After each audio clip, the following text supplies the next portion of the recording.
We're excited to welcome to the show the host of the awesome podcast, The Athlete Blueprint, Javi Miller Extrada. Thanks for joining us, Coach Jav.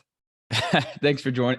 Thanks for having me on, rather, guys. I'm used to being the other way around. I'm used to asking the questions, so I'm happy to get on the other side of the mic here. Yeah, we're excited to get to grill you a little bit because we get to hear you ask questions, and I've really loved and learned a lot from your podcast, which was formerly the Athlete Blueprint podcast. So maybe you can update on what you're doing and how you've just recently changed it. Yeah, so this is just fresh out of the box. It is now the Adaptable Athlete podcast. So it's the same structure, still going to be talking about some topics with skill acquisition and sport movement and sports psychology, but the name is changing because I am joining the team over at Emergence. So Emergence is a movement skill education company who, I guess we now at this point put out some amazing courses and products for coaches who are looking to get into, dive into more of the modern approach to skill acquisition. So, ecological dynamics, constraint-led approach, things like that. So I'm joining forces with them, and the podcast will now be part of the Emergence portfolio. That's awesome to hear. We had Tyler and Sean on, it's probably been a couple of years now, so people will be familiar with them. And it's cool to hear you linked up with them. I know you've both influenced each other, and it'll be fun to see where you take it. I'm wondering, I think you've done the podcast, a year and a half, almost 2 years now. What have you learned through doing it? There's so many lessons that I've learned. And to be honest with you, when I first started it was a kind of a selfish thing. It was mainly to learn and to grow and to connect with people. But so many nuances that I've learned from different coaches, such as being present, being aware, being attuned with your athletes, being able to not just think about, that session, but think about how a session might affect future sessions. I've learned so many different things. It's really hard to nail it down into one specific lesson, but having such a diverse background of coaches has really helped me as a coach. I've understood complex topics now a little bit more clearly. So it's really helped my understanding of a lot of things. Awesome. Well, we want to talk about training agility first, and to start to dive into your article on how to develop agility by introducing noise into drills. And you start the article with a video of the Tennessee Titans, something we might expect, running through cones, dodging mannequins. We see that a lot in a variety of sports. I guess to start, why is that problematic? Well, I think when we talk about noise, the way I was going about it was basically not using some of the technical terms. So to be clear for anybody maybe is familiar with some of the terms of the ecological dynamics, I'm essentially talking about information. And so the biggest thing we need to understand about sport movement is information will help shape how the athlete behaves, right? The context of the situation. And so people are kind of understanding, okay, we need to put something, create a problem for the athletes.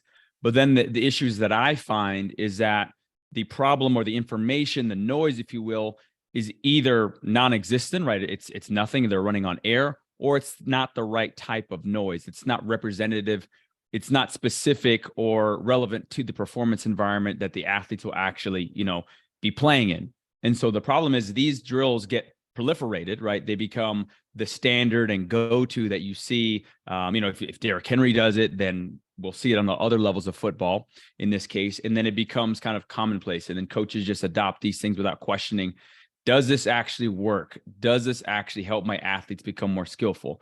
So, that for me is the biggest issue, is it becomes the standard. And I don't think that's a good thing. Yeah. And I could see why, if I'm a young kid and I watch that, okay, well, that looks cool, I'll do it. But I think if you watch it from a coach perspective, from someone who really wants to help someone develop, you just see all the flaws. So I guess from that side, when you have this, $1 million, $1 billion industry still doing this, like why do you think it persists, and how do we make this change? Yeah. I think one of the reasons it's because of what I had said earlier, right? You see it at a certain level, and we see if Derrick Henry does it, then it must be great. I think there's also a little bit of like a survivorship bias. Like some of the best athletes succeed not because of their training, but in spite of, in my opinion. So we kind of have this like revisionist history of if you were to say take Larry Bird, for example, right? If we were to see a video of him doing like ladder drills, oh, that must have made him great. Maybe it was the fact that he played basketball in varying conditions with, balls that were underinflated. Maybe he had various courts he played in different surfaces there in French Lick, Indiana, just as an example. So I think that's part of the issue. And I think the other issue is that there needs to be a higher expectation of coaches. And I understand there's some time issues and maybe there's some practical knowledge issues, but coaches need to have an understanding of what their underpinning theory is on skill acquisition and sport movement. And I think if you ask most people, why do you do what you do? The answer is probably because this is how we do it, or this is how it's always been done. And I think that people need to start questioning what they're doing rather than just co-signing everything that they see. I think that term survivorship bias is an important one for us to think about and be aware of, because sport is so ripe for like mythology and myths and stories. I mean, all the routines people will do. I remember hearing, a baseball player would eat a Snickers and then hit a home run. So like, oh, that works, right? So now as a kid, oh, that's what I should do. There's so many of those. So I think I'm glad you brought that term up, and just seems so important for us to be aware of. So in the next part of the article, and we should probably reference the article. Maybe you could, we didn't even go into where it's at. Yeah, tell us more about that site. I mean, I wasn't aware of it, but I started to look through it. There's some really cool stuff. So tell us more about that first. Yeah. So the article I wrote was for a site called Sportsmith. If anybody's listened to the Pacey Performance podcast, that is the gentleman who runs that podcast, Rob Pacey. He's based out of the UK. So Sportsmith is basically a resource for coaches with all types of articles, whether it be agility. There's some on like technology that coaches can apply, strength. And so essentially I was approached to write the article. And then I wrote the article on specifically, like he wanted to talk about the prevalence of decontextualized drills, and how we need to, maybe provide a framework for coaches to add a little bit more context. And so that was the kind of the origin of the article. I think the great thing about it was the accessibility. A lot of the times as you get into the skill acquisition space, you think of article, you think of a journal, you think of a headache, and you think of going to the dictionary a lot and trying to figure out what the heck they're saying. But the articles on that site and your article was very accessible. And there was video clips to go along to give, a visual understanding of what you're talking about. So yeah, I thought it was really cool. And I think we need more of that. Of course, we need the academic rigor and we need that behind it. But I think having more people translate it and bring it to life is really important. And I think you did a great job in the article. Well, I appreciate that. And that was the goal, because I do think that people get lost in the terminology sometimes. And I think it can prohibit people from adopting some of these ideas. So, like I would love if everybody knew what constraints actually meant. I would love if we knew what affordances meant, but sometimes those are hard concepts to understand. And I think as the industry starts to catch up, like we need to be able to relate these words in a little bit more of a common language. And so that's why I went, like, if I didn't mention the constraints-led approach, but if you look in that article, right, that's what I was referencing to, because I didn't want anybody to see that and just automatically shut down. So hopefully people got that. Yeah, that was great. So then as went through the article, the next section, you talk about this idea of skill, and you said it could be interpreted to mean many different things. People define skills different things. What's the common way that you see coaches, what they mean when they refer to skill? People usually think of skill, from what I've seen, as like a tool that is used in a situation that is devoid of what is going to be relevant in the game. And so, for example, like we take like the 40-yard dash, right? That the skill of running a 40-yard dash, that's an output that is assigned to the 40-yard dash, right? There's no one chasing you. It's linear. There's no real decision being made, right? And so we automatically assume that is going to transfer in context to the skill of running in a game. Or if we take volleyball, like if someone touches 10 feet, that doesn't necessarily mean they're going to be an amazing outside hitter. There is other things and other aspects of the information present that is devoid when you're coming and touching a vertex versus if you're getting set and hitting the ball and getting a kill. And so I think what the kind of what the common definition is just tools, right? Things that you do in isolation, but what it needs to be moving towards is a definition of a relationship with the athlete's environment, and it's context specific and situation specific. So that's where I think we need to start moving towards that definition of skill. Yeah, if skill was only about jumping high when it came to attacking, I mean, no one would ever thought Billy was a good hitter. So it's good that it means more than that, you know. Didn't have the vertical Billy. No, Billy, not the John Mayer vertical. Yeah, he jumps Okay. high. No, I'm just All right. joking. I had a good one dig. Yeah, so it's cool hearing your definition of skillful and how it's a little different. I guess going back to the video, instead of dodging cones, you propose interacting with noise. Can you define what that means, noise, and then some examples? Yeah, I mean, the first practical thing coaches can do is, like, you have bodies available during a session, right? Almost always. So instead of having a cone there, replace it with a person. Because if in that example, I think I used a Bijan Robinson, I think was picked 8 by the Falcons. So he, in that video, you know, he was running around. There were some pads he's going through, right? In that situation in football, those pads aren't going to move. They're not going to adjust, right? Why not replace them with bodies? He's going to have to perceive gaps through linemen. He's going to have to see, you know, offensive linemen and defensive linemen that are taking up space. He's going to perceive what he's actually running to. Instead of having, you know, a cone there that he cuts at, or someone with a tackling bag, if you have somebody that's actually running at him, he has to perceive, right, that person's, the bearing angle, right? He has to perceive what angle that person is coming in. Going back to that Derrick Henry video, right? Instead of running at a ghost, it was basically a stick, right, on a helmet, and he's doing a stiff arm, right? That does not represent in any meaningful way a defender running at him, right? Those defenders' actions, or the actions of the pole, do not represent what he's going to see on game day. And so it's as simple as, like, replacing a cone with a body is, like, just an easy first step for coaches to actually do. I'll hear maybe more from, like, the baseball context. Well, if, you know, we could throw pitches, but, you know, we can't throw hard enough, you know, so we've got to use a pitching machine. Or I don't know, I could see in football maybe saying, well, I'm old, I can't move quick enough, like, we can have this pad hit them harder. What would you say to those sorts of critiques? So, and that's where, so one of the things that is a real potential issue, right? If it's a session with a one-on-one, if it's like taking the football example, if you don't move exactly like the defender, right? There's this thing called, you know, representative design, representative learning design, and how real can we get the environment to be? And it's not realistic to get a level 10 out of 10, right? To have it look like football or baseball every time, but you can scale that bandwidth, and maybe you can make it a little bit more representative. If a cone is on one end a 0 and a live action game is a 10, you can maybe get it to a 3, 4, or a 5, which is still going to, in my opinion, going to be more beneficial than just having the athlete, you know, make a move on a cone.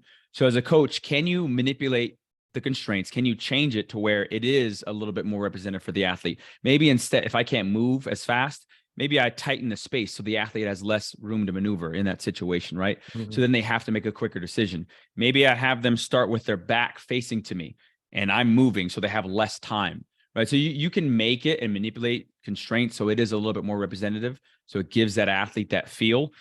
In baseball, when it comes to specifically with pitching, that's an issue, right? Because you don't have unlimited arms, right, to utilize to throw 90, 95. But instead of having the pitching machine set at a fastball all the time, can you change up the pitch selection from time to time? Can you add in variability? Can you move the mound up? Can you, if you are pitching, can you change the arm slot?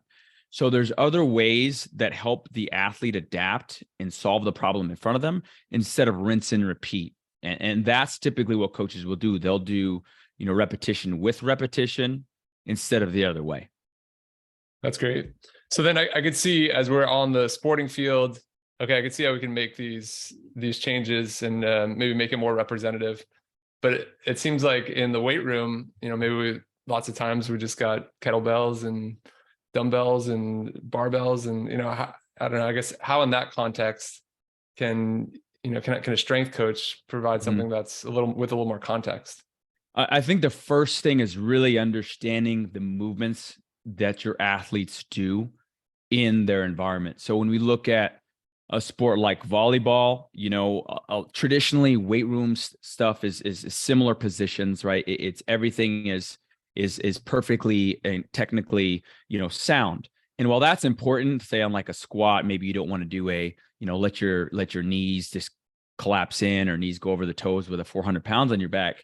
But there are elements of volleyball that we need to be able to see and try to get them in those angles. So for example, if you think about volleyball, if it's someone's, diving or digging for a ball, their knees and their ankles are in pretty awkward end range positions. So we do certain things in the weight room that try to mimic some of those angles, some of those positions.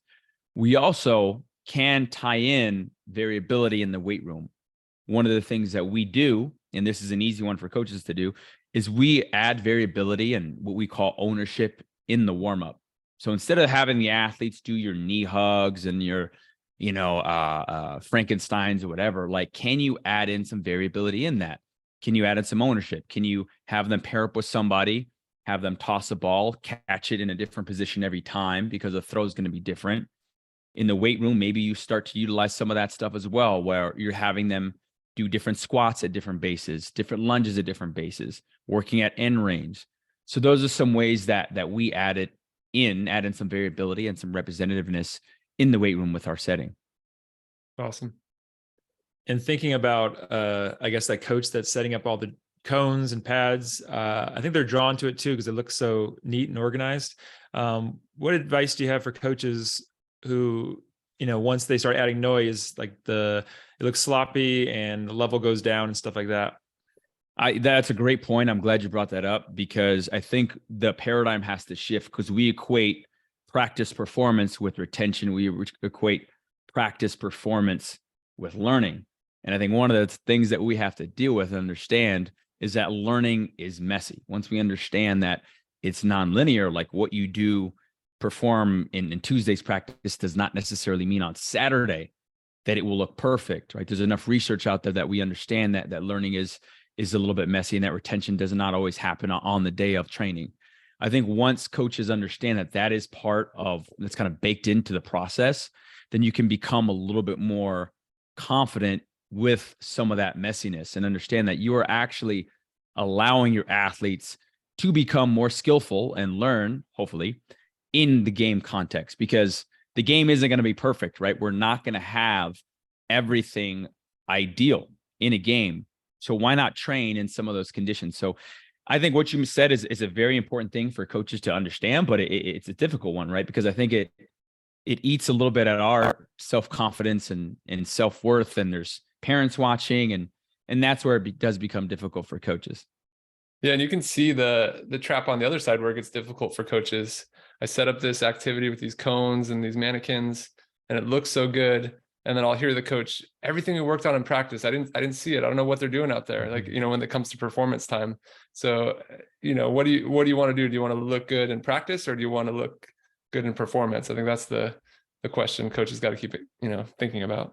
Yeah, it has to be constantly in the back of their mind. Like, what is my intention? Is it to look good right now, or are they going to be adaptable when things matter? Like something you said on our podcast, John, that really stuck with me was how I think your team was switching the sides of the net, and then the other coaches, or there may have been an interruption in the game or something. I forget exactly what you said, but the other team was kind of freaking out a little bit. Maybe it was an equipment issue. I can't recall, but yeah. Your team was like, oh, we played with volley lights. Like, we're used to this. And so I think it's really important to have an understanding that the more adversity, right? Like, obviously you don't want everything to be crazy all the time, but the more adversity you can expose your athletes to, right, the better they're probably going to kind of handle it when it actually occurs in a game. Yeah. And do you recommend talking to the athletes about these concepts too? Because I feel like some coaches I know like buy into this. They're like, oh, I see the benefits of this. And then once they start doing a messy drill in practice and they see the athletes kind of like resistant and like, oh, this coach doesn't know what he's doing, then they kind of scrap it and kind of go back to what maybe is comfortable. 100%. I think that the preface has to be said to really to the athletes, probably administrators, if you work in a public setting, probably the parents. Like, you have to have some level of education because we have such a model of what training is supposed to look like. Like, we have a model. Like, I can't tell you how many times I've had conversation with parents and like, oh, their form doesn't look right, but they're the fastest on the team. And it's like they're taking this model from like track, for example, which is different than a sport like, say, soccer or football. And they assume that that's how everybody's supposed to look, or they're used to practice being so perfect. So it's really important to talk about these things and have these conversations. That way people don't get upset for expectations. One last thing I'll add on that question. I find that athletes, once you explain it to them, are pretty cool with it. Like, it's oftentimes more fun. They get to be involved in the process if you kind of co-design things. So I tend to think that there's less resistance from athletes, and more internal resistance from us as coaches when things don't look so good. Yeah. And one more thought on that is, I feel like I hear this from both sides. Like, so that one that you mentioned, the athlete who has maybe awkward form or non-traditional, but they're like way faster. And I feel like some coaches on the more prescriptive side would be like, well, imagine if they did it right, how much faster they would be and stuff like that. I guess, how do you know? I mean, I guess the answer is if it's working for them. Like, how do you know if they've reached their, capacity with that kind of stuff? That's another really good question. I think that when we do change, when we like impose a technical model on an athlete who is already fairly efficient, if we're assuming this athlete solves problems in an efficient way and hasn't occurred some sort of injury, I think we risk like having them lose their authenticity. Like, we all move different. And I think we have to understand that we all have adapted to move in a certain way based off our past experiences. So I think we risk that as a coach. To me, if I feel like, and this is kind of more of a somewhat subjective thing, if I feel like that athlete is not going to become injured, then for me, I'm probably not going to change that too much. I'm going to have them become a better version of who they are. I just think that it's silly to assume that we as people know exactly how everybody should move. I think that's a little bit like arrogant and kind of pompous to think that we know exactly how every person, like these models that we look at, that everybody should fit in one model. So I just feel like, when in doubt, if it's not going to get your athlete hurt, I mean, allow them to be who they are and help them be the best version of themselves. That's really good. It's good dialogue. And some, right now I'm going through our year-end meetings with our players, and we spend a lot of time, probably never enough, but we try to explain the why and why we're doing it. And I'd say the majority of them are bought in, but we still, at the end of the year, get a couple, who I just wish, like, could we do more technique, like more technical training? And then I'll ask them, like, how do you think you performed this year in matches? Like, how were you playing? Oh, like, really well. I don't think I've ever played so well. But they don't tie that. It's like this idea of like being guided and changed, and it just like persists so much that they even start to disconnect from it a little bit. And then when you follow up with that, they're like, oh, okay, all right, I get it. Well, that goes back to the tools thing, right? Like, we want the tools, we want everything to look mechanically sound. And I think that's also, like I mentioned in the article, going back to that, about like an issue with evaluation, right? We evaluate people in a non-sporting context. Like, every year people miss, and like at the NFL Combine, it's just, we evaluate the tools rather than the effectiveness and the efficiency of the athlete. Yeah, no, for sure. Okay, so going back to the article, you have these 4 categories of noise, which are the environment, the athlete, tactical, and equipment. So that's kind of your constraints-led approach. So you give some examples for basketball, football, and it's cool that people can already tell the way you talk. You reference outside hitter. You've got experience with volleyball players, which is awesome for us to be able to do that with you. But yeah, could you take it to some volleyball examples? Yeah, I think with those categories of noise, I think coaches need to first look at like what is present in their sport, and then think about like how they can, manipulate, how they can add in noise, how they can reduce noise. So obviously with equipment, I mean, there's a net, there's a ball, you change the ball, and it's not necessarily that they're going to be practicing with a lighter ball to, they might not use a volley light in the game, but the idea is that they become attuned to the weight and the size of the ball. That's the idea, is that when you manipulate that, they become sensitive to that information. So it's not just about 100% like, I have to have everything exactly like the game, right? I have to have the equipment exactly like. Sometimes it's good to use different equipment and approaches so the athletes become sensitive to whatever you're trying to have them to become sensitive to. When it comes to tactical with volleyball, it could be, right? Who's in the game, right? Which type of players are in the game. It could be what is the play that's being run. It could be what the defense is doing. When it comes to, say, athlete dependent, when it comes to, say, a setter, who are they setting the ball to, right? We talk about affordances a little bit, but there's a shared affordance between that setter and then whoever they're setting the ball to. If they know that this hitter that they're setting it out to likes the ball a certain way, right, that might change how they do that. Or if they know that this middle doesn't jump super high, or just as an example, that might change how they organize their movement. That's going to change how they create decisions. The same idea. If the setter sees that the middle blocker is shading one way, right, that's going to just possibly going to change where they set the ball, just from like an indoor perspective. So those are just some other ways. I'm happy to talk about if you want to know one more like specific examples of one of the types of noise, but those are just some things that are off the top of my head. No, those are good general ones, and I think people can build off those and explore on their own. So then if people are, trying to add some noise, how do you judge what's appropriate for the athlete? That's another tough question to answer, but I think there's this concept in that I think you probably know about, but called the challenge point, right? Where an athlete is being challenged enough to where that there's an appropriate level of stimulus, right? They're not just, if they're just repeating the same thing and getting the same correct answer, that's probably not challenging enough. There's also the other side of things where if they are never solving the problem, like if they are never doing the, I use air quotes, but the correct action, that's probably too much as well. So that challenge point is probably where that Goldilocks principle, where it's just challenging enough to where you're seeing that athlete struggle. Maybe they get 6, 7 out of 10, but at the same time, they're not getting 10 out of 10 and they're not getting 0 or 1 out of 10. So as a coach, you're constantly searching for that, because that's going to be different for each athlete. It's going to be different depending on the time of the year. That's going to be different as the athlete becomes more skillful. So that's why it's so difficult to just say like, this is the one drill you should do. And that's why the constraints-led approach and some of these modern coaching philosophies, you have to be able to be just as flexible as those athletes and adjust your practice setting, even mid-practice, not just prior to practice. And I want to talk more about, I guess, the importance of decision-making. In that football example from the beginning, of the agility drills, they're moving in predetermined paths. There's no decision-making. Why is it important to include that decision-making in our drills? And what are some ways you can do it?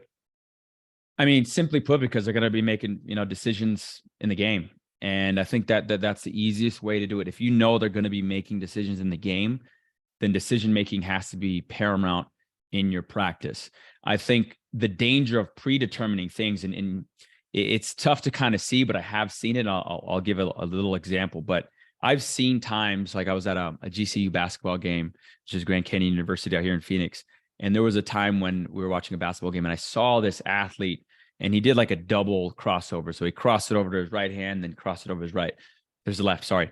It was very obvious that he had made up his mind that he was going to do that. It was very obvious.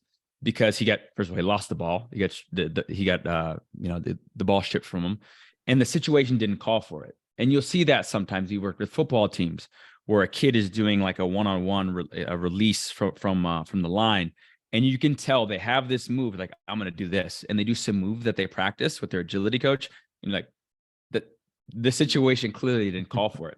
And so you have to know when to do something, and so that's why it's important to add variability. Maybe in that football context, have the defender come from a different way each time, because it's not always gonna like, if he's gonna do a cutback, it's not gonna be necessary, right? And he needs to know when he can utilize speed, when he can cut back, when he has to do these moves that we practice, rather than just drilling him in isolation. So then, oh, good. I was just thinking about this because my son is 7 years old, is playing flag football, and they do the standard thing. They get the ball and they run through these cones in a predictable pattern.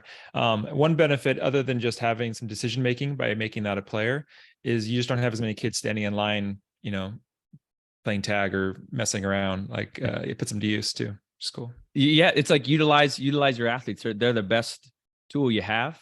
And also, if you're seeing them sit around for a long time, it's probably not going to be very engaging practice. Yeah. And with kids' attention span these days, that's not a good thing. What about the just playing kind of devil's advocate, the coach who says, well, they're never going to learn that double crossover move on their own. And if we don't teach it to them and isolated, they won't have it. And then eventually they'll learn when to apply it or how to use it. So how would you go back at that? I would say that there are ways to encourage behavior without showing an athlete how to do it. So you could simply, like, if I was maybe defending this person or having someone defend them, or if I was, if it was a one-on-one situation, if you overplay them, right? If you overplay them to their left hand, they're probably going to cross it over, right? Maybe you can show them, prescribe them when they're first starting learning how to dribble a basketball, but they're probably going to cross over, right? Maybe you then overplay them again. They're probably going to do it again. And so I think there are ways to highlight and encourage behavior to make it more of an obvious choice for that athlete. I think a lot of coaches will just have them practice it a few times and then expect them to do it. But if you haven't put them in a situation where that is a relevant choice for them to make, it doesn't really help. Examples are great. So I'll give you one more example too. So I just started doing jujitsu, right? I've been wanting to do it for a while. I literally just started doing it. And then we're working on like setups and different techniques where you can grab someone's wrist or grab someone's neck. And of course, we're doing it initially in a very prescribed way, like kind of a part to whole type of manner. Mm-hmm. But I'm thinking, like, how am I actually how do I know which one to use? Like, how do I know when to grab the wrist versus grab that, And so that didn't really, it hasn't helped me yet, right? That hasn't transferred yet because I still don't know how to actually set that up. I know how to what the move is, but I don't know how to get there. And I think that's where coaches, they focus on the move, but they don't focus on the athlete's, journey or decision to actually utilize that move. Yeah. You're preparing someone for more of a dance routine or a ballet versus a interacting back and forth competition. Exactly. And it's in that example, again, it's like that person is basically a dummy, right? They're not actually giving me resistance. So I don't know how to do this move yet, even though I know how to do it. Right. So it's the same thing. If you have someone in flag football, or basketball, if you don't know how someone's playing you, if that affordance to utilize that move doesn't appear, then you're not going to know when to utilize it in the game setting. Right. Cool. Well, wanted to move on to, and you referenced it a little bit in the first part with this idea of representative design, but especially wanted to go because I feel like I see it where we're, especially in volleyball, sometimes the furthest away from representative design when it comes to strength and conditioning for volleyball athletes. I think there's a long, probably history and influence from other sports. Maybe football comes to mind, and obviously it's a very, very different sort of activity and different athlete that we want to develop. And I know we talked about your gym, Ignite, in Arizona. You work with volleyball athletes, so I thought it'd be really cool to go through kind of what you do using this ecological lens, and how you've worked with them. So first, just when you have someone new come to you, what's the first step, or how do you begin the process? Because traditionally it's, hey, we've got this program, let's go to work. But I'm sure you do it a little different. Yeah, I think part of the ecological approach, which really speaks to me, I think, is really understanding an athlete-centered approach, understanding who your athletes are, and understanding the reality that we might have a program in mind, but that doesn't necessarily mean that program is going to work for everybody. So we, as a coach, have to be very flexible. Mm-hmm. We think about volleyball, I'm pretty sure this is the way it is everywhere, but I mean, they have such a long competitive season on the high school level, club and school. So we factor that heavily into our thought process. So for me, I have to understand where they're at in their competitive cycle, understanding that their season, in Arizona, for example, the AIA state championship was Friday, and I'm pretty sure, Saturday at club tryouts were the next week. Nonstop. It's nonstop. So I have to understand that whether I like it or not, that's the reality. So I think the first thing for me is understanding where that athlete is in their development. And then that way we have a program, but then we have the flexibility as coaches to modify it. You understand their lived history, you understand their goals. So that's always a big part of our evaluation, probably even more so than watching them move and jump and all that kind of thing. For us, the real difference after that is going to start in the warm up. And so our warm up looks totally different than probably any place or most places that you're going to see. We're not doing your typical, typical warm up activities or drills or things like that. We're trying to make that athlete or allow that athlete to explore various ranges of motion. I can kind of get a lot of information from that, various degrees of freedom, if you will, in that warm up. So it might look something like we're doing some sort of, if you've ever seen the Ido Portal stuff where they're avoiding PVC pipe, right? Their partners would be here. They're avoiding a PVC pipe. And I'm kind of watching how they're moving. If I know an athlete struggles at certain ranges of motion, then okay, well then they might struggle during certain things in our strength training. So that's would be an example. We do some other stuff that's involves them interacting with a partner as well. So that's the first places where they'll start to see the difference. And it's like an ongoing assessment, right? You're watching them in that, you're seeing how they are that day, and you're seeing what type of mover they are that day. So that way you can adjust the programming going into that session. Since you brought up kind of the beginning, the first steps, something I still see that persists, and I don't know enough, but people will push to me. I think people will use the word activation more often, but I still see stretching, maybe even static stretching before or even after. What's your understanding of the value of stretching? Yeah, that's kind of there's a decent amount of discourse on the value of stretching right now with how much time to spend on it. You see these stretching gyms or services where people will come and they'll stretch out your hamstrings or whatever. But for my thought process is that I have 60 minutes with them. They come in a little bit early, 70 minutes. We'll do some of that stuff prior to the session, maybe little injury prevention stuff, little, foot, exercises, single leg balance exercise. We'll do that in the beginning, but we don't spend too much time on it. I also find that with youth athletes, if you ask them to stretch, particularly on their own, just doing that exercise, it's not likely that they're going to be doing it with the intent that you want them to. So I find a lot of the times that the value is hit or miss. So we try to incorporate some range of motion drills, exercises in our actual warm up. For example, that same stick PVC pipe, we might do a PVC pipe drop where they're catching it at a really low range of motion, right? At the end of the day, right, that's what we want. We want them to improve their range of motion or to access that range of motion. So we just do it. We try to do it in a way that's going to get more out of the athlete. It's more fun. It's a little bit more exciting. So that's kind of where I stand on stretches. They do have some value. I'm not saying they don't, but it's just really a hit or miss type thing with our population. So it's, you got to pick your spot, especially with limited time. That was interesting also that you mentioned wanting to know more about the person and their history. I think of, I don't know, I think of a strength coach is just anatomy and here's the, that's probably not fair, but what are you doing to get to know more about the organism's part of the triangle, but it sounds like you're thinking about the whole person, not just the body. Yeah, I think it starts with that initial conversation about where they're at in their process, their goals. That's the first thing. You think about as a high school athlete, for example, the amount of pressure that they have. Are you committed or uncommitted? Do you have colleges that are reaching out to you? How much playing time did you get? Not just to know what type of athlete they are, but where their psychology is at. There's so much pressure now on athletes via social media and other outside influences. So we want to know what that is, because that's also going to determine how hard we coach, but how we interact with that athlete.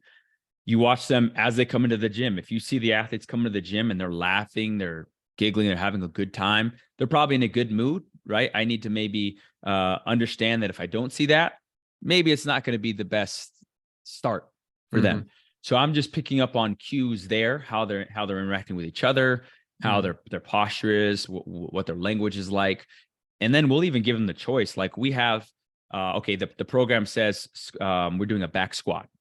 All right, well, I know that athlete has maybe a history of some lumbar spine issues, or maybe, they just not a fan of back squats. I don't really care that much how they do it. It's a similar movement to me, if they do a back squat, a front squat, a safety squat, a belt squat, it doesn't really matter to me. So I'll ask them hey, so what do you feel like?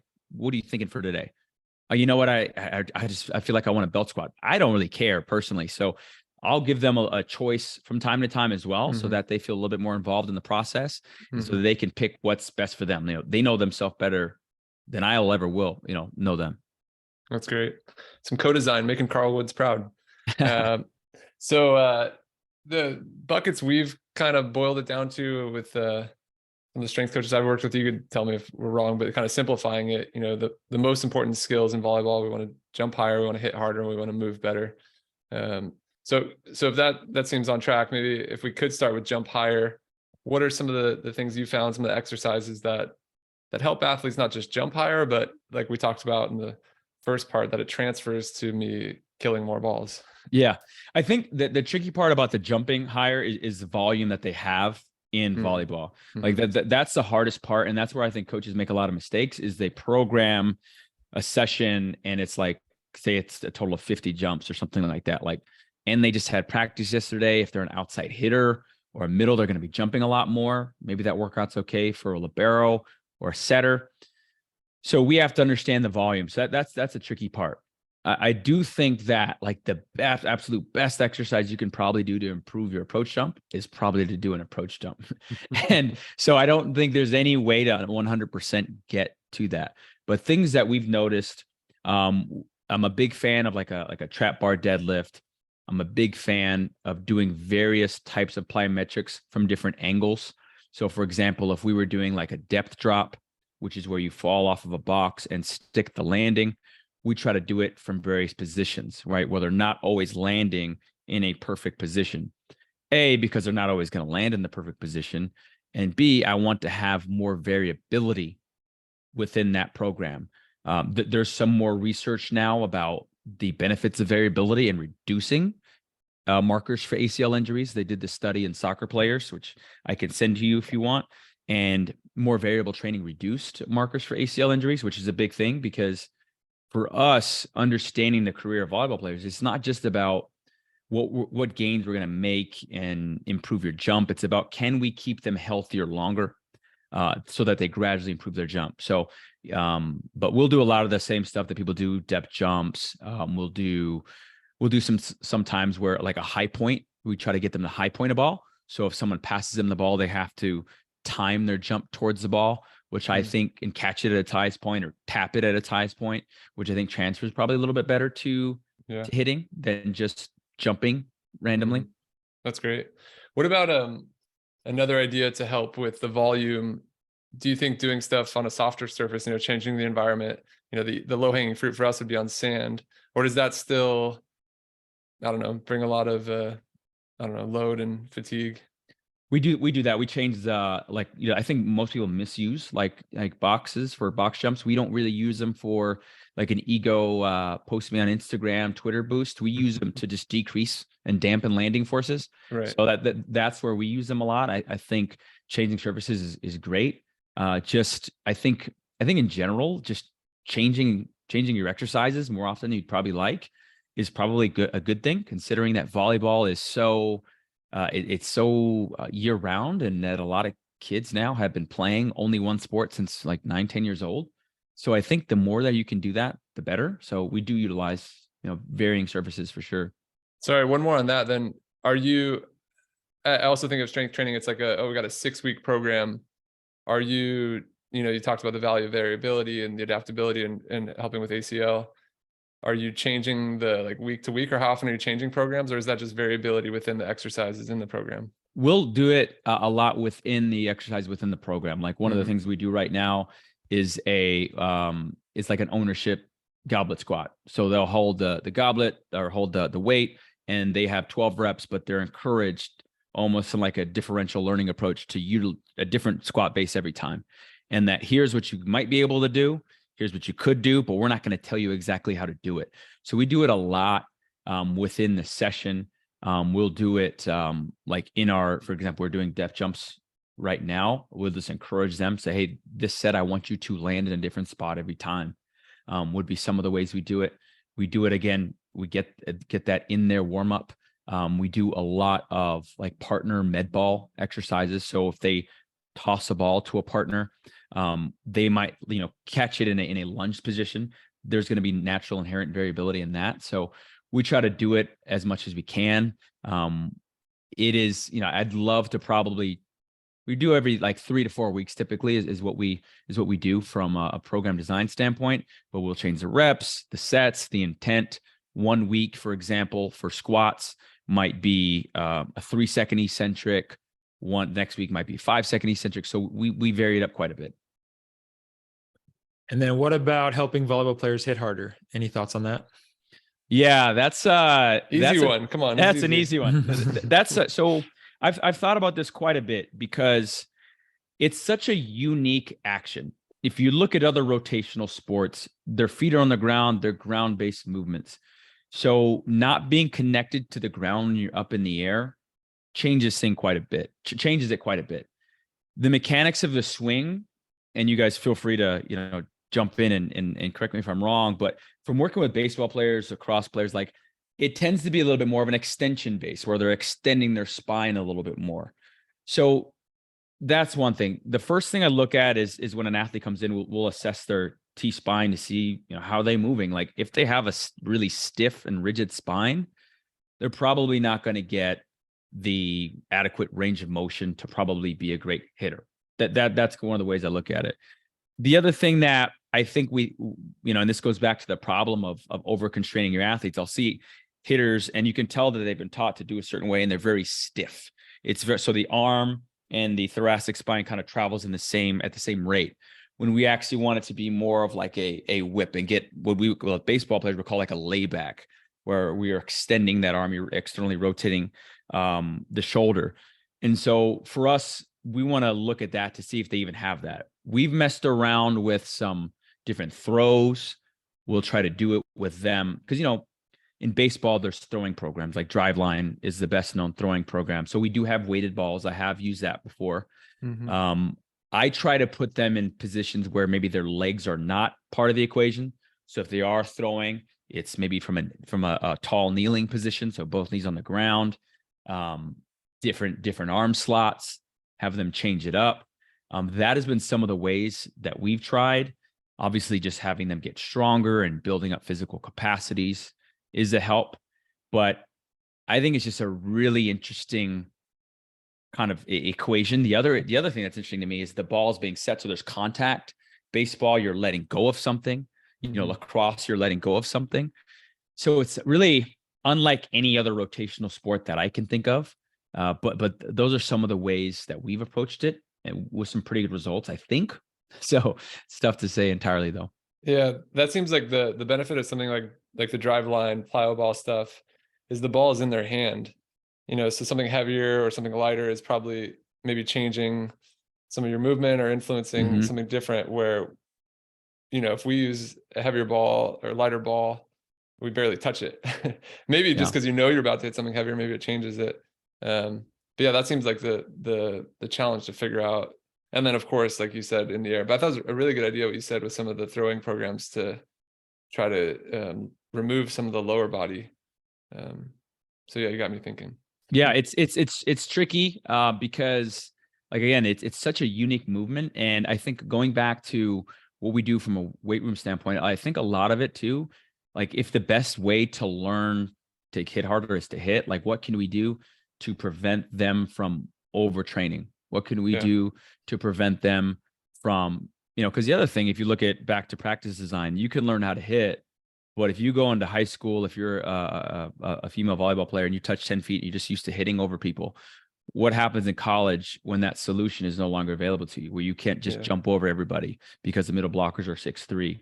So I think that's where, as a coach, having them learn how to be quote unquote hitters or hit the ball, maybe not harder, but more effectively, is having them face varying conditions. If you're working with an athlete that's great in high school, maybe have them work against a middle blocker that's a little bit taller, or maybe adjust it so they have to find a new solution and hit around the blocker or find some other open space. So that's something to consider too, just from a coaching standpoint, if you're trying to develop a better hitter. Yeah.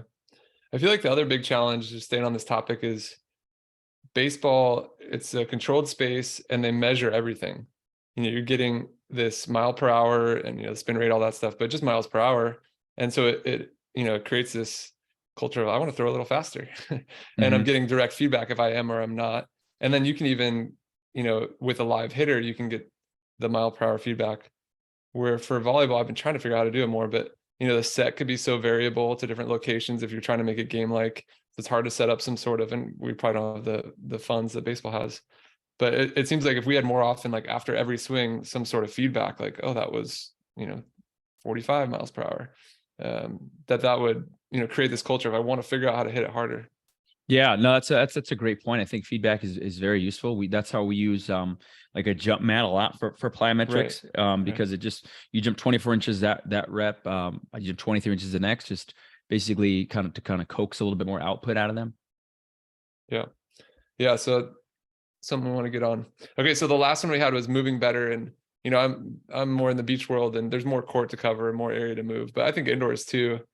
You know, agility and obviously in context and moving quickly is important. We're not going to go a long way, but covering a little ground in a quick way is important. So how have you find it's helpful to train, I don't know, ideas like quick reflexes and agility with a volleyball context? So I think that as a coach, you have to understand your setting. Like how representative can you get, right, from an agility specific standpoint? So for us, right, there's always going to be somewhat of a limitation, right? We have it's turf for one, so different surface, right? We don't necessarily have a net to throw up there at all times to do things, but there's certain elements and aspects that we can incorporate in our agility. Kind of think of, like, I don't know if you've heard of donor sports, Right. but yeah, so the donor sport aspect, where you're basically developing activities where there are certain affordances present that transfer across multiple sports. Like if they're interacting, Pickleball yeah, there you go, pickleball. Yeah, if for there's volleyball. interactions with a Yeah. teammate, if there's interactions with ball flight information, that's a lot of the stuff that we'll design. So that could maybe even be helpful for a basketball player or even a football player, any sport where there is ball flight information, or the athletes have to explore different arm slots to try to throw it into a target.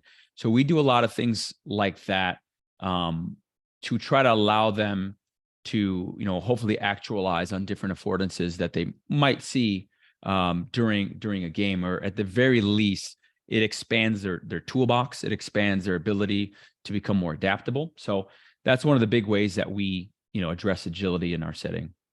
Sounds way more fun than running around cones. We Yeah. The kind of some of the pioneers from volleyball came from an informational processing background, and we actually just rebroadcast episode with Carl McGowan, who had his PhD in motor learning and worked along Dr. Schmidt. And a lot of the foundation of that was, it's specific, like throwing a javelin doesn't transfer to spiking a volleyball because you have this motor program. So that's been a slow change for me to adopt, like, oh yeah, it's not so specific. There's some things that are general and things that can transfer from other sports. And so yeah, I've been adopting that more. And with our athletes, we've been challenging them to discover a donor sport in the off season. And it's been great. I think that's great. I try to get our athletes to go on a hike, because I'm like, Right. go on a hike. There's so much variability, and every step is a little bit different, and your ankle is going to move in ways. Like I really feel strongly that if more volleyball players like did hikes, I think you'd probably see more resilient ankles, because that's a big concern, is like getting rolled, like someone landing on your foot or someone going under the net. That's how a lot of ankle sprains happen. But I really feel like that would be like one of the best things that you could do. And so, and another thing is to think about, like, if they are playing their sport so much, it can be a benefit to explore other ways to move. Because again, like, the body likes variability, like humans like variability. And so doing the same thing over and over again is probably going to more likely to injury than having a varied approach. And then what do you think about more traditional weight room exercises like squats and cleans and pull-ups and bench for volleyball athletes? So we utilize those as well. I do think that sometimes coaches fall in love with a certain tool and it becomes the only tool that they use. Like I have no allegiance to any sort of exercise as long as it helps our athletes. So Olympic lifting, for an example, is something that I like. But I think if you're a coach and you have 8 sessions with a kid, how many sessions do you want to spend teaching them how to Olympic lift? Like, what is the end game here? If the end game here is to make them, improve force production, well, can you do like a weighted jump or something like that? So we utilize your traditional lifts, your squats, your hex bar deadlifts, things like that. We just don't always utilize them, right? We have a lot of variability, so it's basically the best of both worlds is what we try to do. So we do utilize them just depending on where they're at in their season, context of their sport, things like that. So I had a question here that's just specific just for me, so everyone else can tune out. But so with my college team in the past, we would train 3 days a week for an hour, usually post practice. And then this year we tried for the first time going 5 days a week for 30 minutes. And obviously it matters what we're doing in those, but for a college season, is there one that seems more appealing? I guess basically doing a little each day or doing a lot more spread out. So yeah, I like the idea of a micro dosing, setting it up, because I think there's a lot of benefits to it. I think one of it is that the athletes are ready to go, especially if you do it before practice. Like they're ready to go, ready to perform. As a coach, you can now just pretty much get into your whatever you had planned, right? You don't have to worry about the 15 minutes of warming up. So I like that idea. I think that likely is going to be a little bit more engaging, doing a quick 30 minutes and getting him out of there versus an hour. I think during a season can be a little bit tough. I think preseason, you probably want to have a little bit of a longer workout if you're trying to build these capacities, like get him gain weight, right, for hypertrophy, improving power, right? If you doing 5 sets of 3 on a squat, 30 minutes might not be enough. That might be the only lift you get done. So I like it for in-season training. There's probably a resiliency that you can build up too, right? They're training various muscle groups pretty often. So I like that from in-season training perspective. Cool. And then lastly, what have you observed are the most important qualities of an effective strength coach? That's a great question. I think knowledge of your athletes and knowledge of your sport is probably the two of the 3 biggest one. I think the third one would be checking the ego, because I think it's very easily to conflate our jobs as strength coaches as like, oh, like I don't like certain terms, like, oh, I fixed this athlete, or basically taking credit for it, because I think what we are as coaches are really guides. And so I think that takes a little bit of, checking the ego at the door, understanding that maybe you're just a piece of the puzzle. You're understanding that you can relate to each athlete individually and that they have input and it's often valuable. So I think those would be the 3 biggest important categories: just really understanding the sport, understanding your athletes, and then being able to put yourself really in the back seat and the athlete in the driver's seat. I'm impressed by how well you understand volleyball. What did you do to dive in, and what have you done to, I guess, you're covering a lot of sports. It seems like so hard as a strength coach when you have so many different disciplines and different sorts of players. How did you, get up on it? Yeah. So I've got how long ago it was I first started training volleyball players. It was on the boys side, and I didn't know much about it. I didn't play it growing up.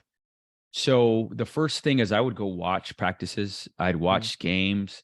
I'd ask questions. I've watched many practices, many games, and just having the mindset of being a learner. I think both from coaches and from athletes. I've emailed coaches and asked them, hey, what do you look for? What are the qualities you look for in an athlete, in a volleyball athlete? So that's how I've done it. And then sometimes I'll mess around and I'll hit volleyballs at the athlete, have them hit it at me, and I'll get involved. I'm like, oh wow, this is pretty challenging. So yeah. I think it's just getting in there, not being afraid to sound stupid or to look stupid, and learning from everybody else. Nice. How's your game? You know what? If it's spike ball volleyball, I don't know if you've seen that. I am incredible at spike ball volleyball. My athletes know that, and I talk a lot of crap about it. If you put me in a 6-on-6 situation in a net, it's gonna be, it might not be so great. We'll put you in the corner. Yeah. There we go. Just hide me a little bit. No, that's awesome. It's so cool. I mean, you talked about how important it is to be a learner as a strength coach, and clearly that's what you are as a person, and that's where we're excited to learn from you. It's fun to spend this time, and excited to follow along. So for the Adaptable Athlete podcast, which formerly the Blueprint, is it a new feed, or how do people who are current, hadn't listened before or were listening in the past, how do they stay up to date? Well, it's a work in progress. It's something I've never done before, but it's going to be the same podcast feed. It's just updating some things on the back end. The website will be changing, so we'll be hosted on a different website. It is called the adaptableathlete.com. You will also be able to find it both on that website, the Emergence website, which is Emergent Movement, MVMT.com, and then the gym that I co-own called Ignite Performance, and that's igniteperformance.net. So it will be on hopefully all those places, so you guys can tune in. We like to have conversations with people such as yourself, John, and other coaches to try to have a well-rounded dialogue with people and different coaches from different sports. Awesome. Yeah, it's one of my go-tos for sure. So looking forward to keeping up with it. Thanks a Appreciate lot. This it. was fun. Yeah, I had a lot of fun. Thanks, guys, for having me on. All right. Thanks. Thanks, Javi. Let me stop it.